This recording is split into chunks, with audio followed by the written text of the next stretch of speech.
গণতন্ত্রকামী প্রিয় ভাই ও বোনেরা, অন্যায়, অনিয়ম আর অরাজকতার বিরুদ্ধে গণবিস্ফোরণে মাফিয়া চক্রের প্রধান দেশ ছেড়ে পালানোর পর দেশে মাফিয়া শাসন শোষণের অবসান ঘটেছে।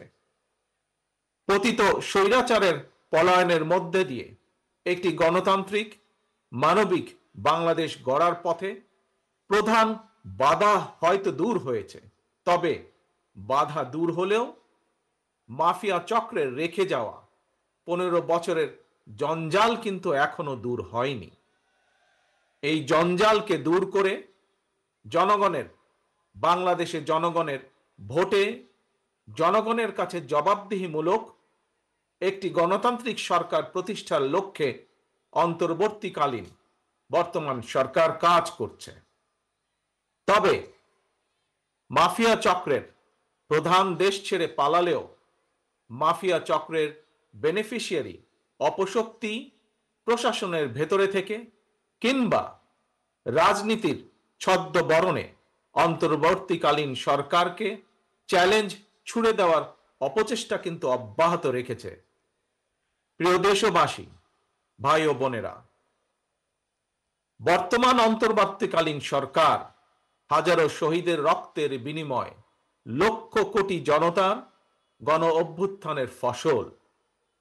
এই সরকারের কোনো কোনো কার্যক্রম সকলের কাছে হয়তো সাফল্য হিসাবে বিবেচিত নাও হতে পারে, কিন্তু এটি আমাদের প্রত্যেককে মনে রাখতে হবে, এই সরকারের ব্যর্থতা আমাদের সকলের ব্যর্থতা, বাংলাদেশের পক্ষের গণতান্ত্রিকামী জনগণের ব্যর্থতা। সুতরাং এই অন্তর্বর্তীকালীন সরকারকে কোনোভাবেই ব্যর্থ হতে দেওয়া যাবে না। দেশে বিদেশে থেকে নানা রকমের উস্কানিতেও জনগণ অন্তর্বর্তীকালীন সরকারকে ব্যর্থ হতে দেবে না। তবে অন্তর্বর্তীকালীন সরকার যাতে নিজেরাই নিজেদের ব্যর্থতার কারণ না হয়ে দাঁড়ায়, সে ব্যাপারে তাদেরকেও সতর্ক থাকতে হবে। বাংলাদেশ কিংবা যে কোনো দেশেই গণ অভ্যুত্থানের মাধ্যমে গঠিত সরকার অবশ্যই জনগণের সরকার। তাই জনগণ অন্তর্বর্তীকালীন সরকারের প্রতি সহযোগিতা অব্যাহত রেখেছে, রাখবে। তবে কোনো এক পর্যায়ে অন্তর্বর্তীকালীন সরকারের জবাবদিহিতাও কিন্তু নির্বাচিত সংসদের মাধ্যমেই নিশ্চিত করা হয়। সুতরাং জনগণের রাজনৈতিক ক্ষমতায়নের মাধ্যমে একটি নির্বাচিত সংসদ এবং সরকার প্রতিষ্ঠায় অন্তর্বর্তীকালীন সরকারের সকল সংস্কার কার্যক্রমের প্রথম এবং প্রধান টার্গেট হওয়া জরুরি। এজন্যই আমরা মনে করি অগ্রাধিকার ভিত্তিতে জনগণের ভোটে নির্বাচিত প্রতিনিধিদের দ্বারা জবাবদিহিমূলক সরকার এবং সংসদ প্রতিষ্ঠার লক্ষ্যকে সামনে রেখেই সংস্কার কার্যক্রম এগিয়ে নেওয়া দরকার। কারণ জনগণের রাজনৈতিক ক্ষমতায়ন ছাড়া সংস্কার কার্যক্রমে প্রক্রিয়ায় জনগণের সরাসরি সম্পৃক্ততা ছাড়া উন্নয়ন, গণতন্ত্র কিংবা সংস্কার কোনোটিই টেকসই এবং কার্যকর হয় না।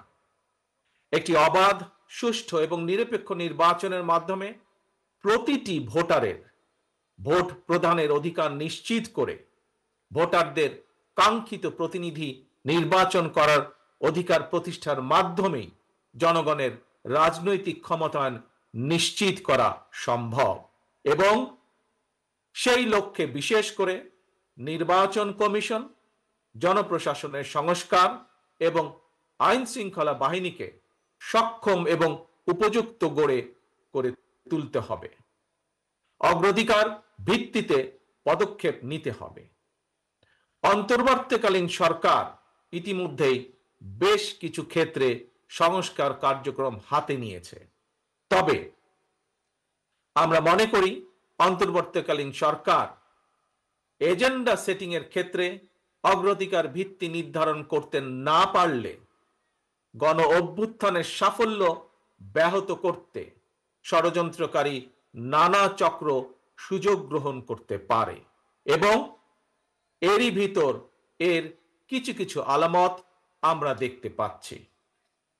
প্রিয় দেশবাসী, এবারের গণ অভ্যুত্থানের চরিত্র অতীতের যে কোনো গণ অভ্যুত্থানের চেয়ে ব্যতিক্রম। কেন ব্যতিক্রম? কারণ পলাতক স্বৈরাচারের অবৈধ শাসনকালে সকল গণতান্ত্রিক অধিকার, মানবাধিকার হারিয়ে জনগণ পরাধীনতার শৃঙ্খলে আবদ্ধ হয়ে পড়েছিল। এমনকি হুমকির সম্মুখীন ছিল দেশের স্বাধীনতা ও সার্বভৌমত্ব। তাই এবারের গণ অভ্যুত্থানের মধ্যে দিয়ে কেবল মানুষের অধিকারই প্রতিষ্ঠিত হয়নি, দেশের স্বাধীনতা সার্বভৌমত্ব রক্ষা পেয়েছে। দেশ এবং জনগণ এখন স্বাধীন। গুম, খুন, অপহরণ আর বিভীষিকাময় আয়নাঘরের আতঙ্ক মুক্ত। স্বাধীনতা সার্বভৌমত্ব রক্ষার পর এবার দেশ এবং জনগণের স্বাধীনতা সুরক্ষায় প্রথম কাজ হতে হবে রাষ্ট্র এবং সমাজে মানুষের গণতান্ত্রিক অধিকার এবং লুণ্ঠিত ভোটের অধিকারকে পুনঃপ্রতিষ্ঠিত করা।